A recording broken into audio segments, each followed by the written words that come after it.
What's up, guys? We got another gem here today. We got Patrick Bet-David talking about central banking and digital currency, and they're planning on rolling out digital currency in Ireland as we speak, guys, in 2024, 2025. So let me know what you guys all think down below. Let me know your thoughts on this. Patrick Bet-David is going to break down why digital currency is so bad.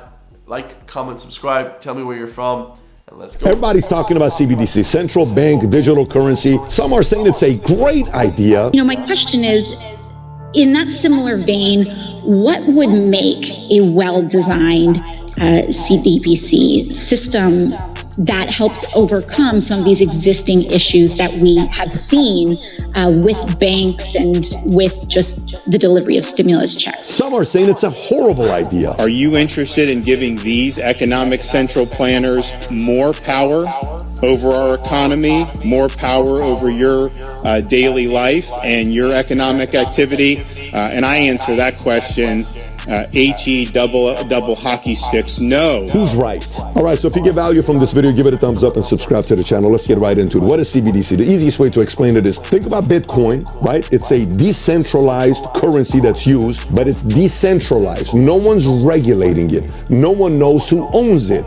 Now imagine if a Bitcoin currency is created, but it's controlled and regulated by the government. That's CBDC. So how much momentum are they creating with this whole concept of CBDC? Who's for it, who's against it? According to AtlanticCouncil.org, in May 2020, only 35 countries were considering a CBDC. Today, 114 countries are exploring CBDC, equal to 95% of the global GDP. Yeah, all the big countries want it now. 60 countries are in the advanced phases of exploring their own CBDC, while in the last 2 years, 11 countries have already launched their own currency into full operations. We're talking Nigeria, Bahamas, Anguilla, Dominica, Grenada, St. Lucia, Montserrat, St. Vincent, St. Kitts, Nevis, and most recently Jamaica. Now, obviously, these are all small countries. They don't have high GDPs, but G7 economies have now entered the development stage of CBDC, and China's pilot is set to be rolled out to most of the country sometime this year. And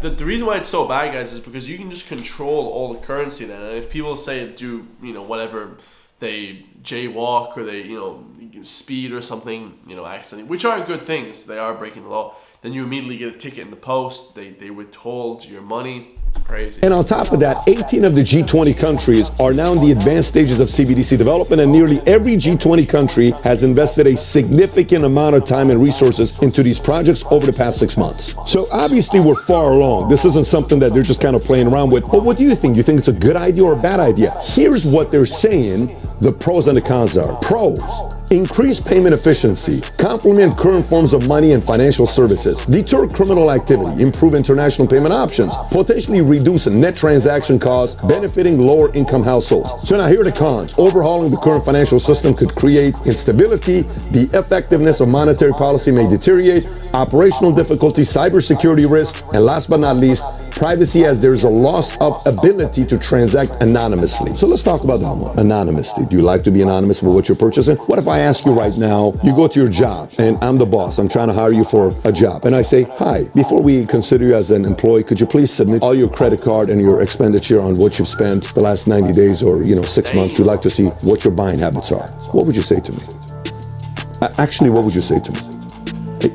Everyone would say absolutely not, right? Are you not upset right now or offended right now? You'd say, who the hell are you to ask me a question like that? You know when's the last time somebody asked you where they tracked everything you bought? You were probably 17 years old and you were using mommy or daddy's credit card and they tracked every one of your purchases. Why? Because you were a kid. So let me get this straight, US government. I'm 44 years old, a grown man of 4 kids, and you get to see everything I buy, invest in. What kind of data does that give you? Do you now automatically, you can go based on seeing what purchases people make and say, I know where this guy leans, I know what this guy's doing, I know what that guy's doing, let's help this guy with more financing, let's hurt this guy, let's hurt that. So you know what I'm saying? So are you okay with people tracking everything you're buying, your purchasing, decision-making process? And what if all of a sudden you get too loud? And what if right now, like the silence... They can just control everything. They don't know what you're doing exactly, but if they have everything being tracked, it's like, next level. Your buying, your purchasing, decision-making process, and what if all of a sudden you get too loud? And what if right now, like the silencing of somebody is if you are against vaccine? But it may be something else a year from now, 5 years from now, 10 years from now. What if you have an opinion? What if there's a culture war again in 10 years, 20 years, 30 years? You're like, no, I'm not against these robots doing this. What if one day they're like, hey, robot can be a better president than the average person? Let's vote for a robot like that. Are you out of your mind? Are you serious? But if all of a sudden you fight against it, hey, bring that access down. Hey, you can't say too much. You know, his digital currency, her digital currency. What if? Now somebody may say, Pat, that's not going to be happening. Well, okay, no problem. I think an author back in the days wrote a business book called Only the Paranoid Survive, Andy Grove. Let's stay a little bit paranoid, okay? I want you to think about this. Who's for it? Well, the top 5 banks are for it. They think CBDC is a great idea. Why would Chase, B of A, Wells, Citi, why would these guys want CBDC? Well, because there's not a founder in those banks. Those banks are pretty much working for the US government. No, they're not. Yes, they are. The government dictates the rates. The government gives them money. The government bails them out. They have to work with the government on a daily basis pretty much. So they're pretty much owned by the government. Not necessarily, it's still on the stock market, but they communicate more with the government than they do with you.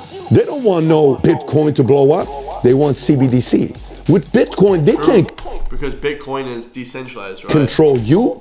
It's decentralized. They like control. Are you okay with the way they're thinking? If you are, you should be for CBDC. Elizabeth Warren is for CBDC. AOC is for CBDC. US government is for CBDC. Who's not for CBDC? Free thinkers, entrepreneurs, libertarians, guys who are innovators, disruptors, who want to live their lives and kind of be left alone. They want to make the decisions that they're making, and as long as they don't break the laws, they're kind of going out there about themselves. These guys don't want to be controlled. So this whole CBDC thing comes down to 2 things. If you like to be controlled, you're for CBDC. If you want to think for yourself and not be controlled, you're not for CBDC. That's a really impactful statement, guys. You know, who here thinks that it's good to be like completely just checked on absolutely everything that you do, that you're buying, guys? Who here thinks that's a good thing?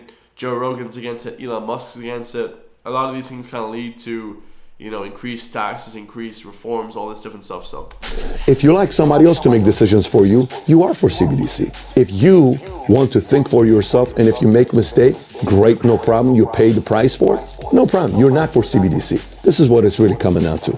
And by the way, many, many years ago, when everybody was talking about Bitcoin, I said my biggest fear about Bitcoin is Bitcoin scares the most powerful institution in the world, which is the US government. Governments don't like when they cannot control a currency. They can't control Bitcoin. They're gonna do whatever they can to trash it, bash it. They'll talk about all the criminal activity that happens in Bitcoin to get people to eventually say, yes, this is not a good idea. It's better if the government controls it. And then you'll go over here, and then all of a sudden, 10 years later, you're like, this was a bad idea, but it's too late by now. Everybody's using their money through this whole CBDC that they're selling to you. And by the way, you know how they say things like, well, look, we're becoming a cashless society. How many places are you going to nowadays that they don't even accept cash? Yeah, but we've been using cards for a long time.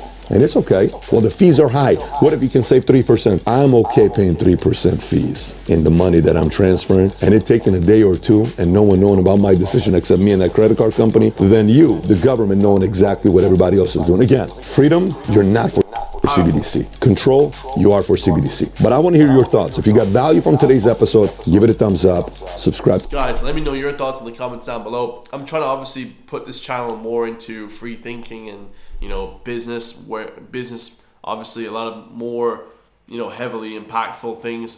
Rather than just reacting to music all the time, I like to also react to important things in the world. I love you guys all, man. Anti-CBDCs. This should be something society avoids at all costs. Well, now Ireland, and along with a lot of other countries, are implementing it, guys. So we should be absolutely saying no to it. I love you guys. I'll see you in the next one, man. Peace.